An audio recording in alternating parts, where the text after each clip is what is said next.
திருவிடை மருதூர் திருத்தலத்தின் அற்புதத்தை அறிவோம். கும்பகோணத்திலிருந்து 10 கிலோமீட்டர் தொலைவில் அமைந்திருக்கும் திருவிடை மருதூரில் உள்ள மகாலிங்கத்தை சிவபெருமானே பூஜை செய்ததாக தலவரலாறு தெரிவிக்கிறது. இந்த ஊரை சுற்றியுள்ள 9 சிவதலங்கள் மகாலிங்க பெருமானுக்கு பரிவார தலங்களாக அமைந்துள்ளன. ஒரு கோவிலில் இருக்க வேண்டிய சன்னதிகள் தனித்தனி ஊர்களாக அமைந்திருக்க திருவிடைமருதூர் கருவறையாக திகழ்கிறது.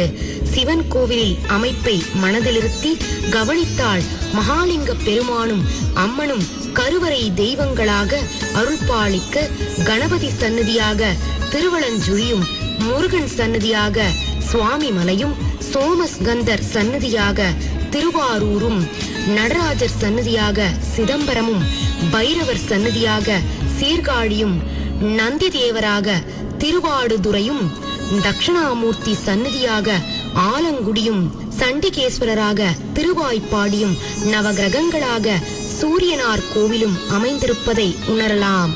திருவிடை மருதூர் மகாலிங்க பெருமானை தரிசித்தால் தீவினைகள் அகலும், எதிரிகளின் தொல்லைகள் ஒழியும் என்பது ஐதீகம்.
வைத்தியநாதரே அருண சிவா.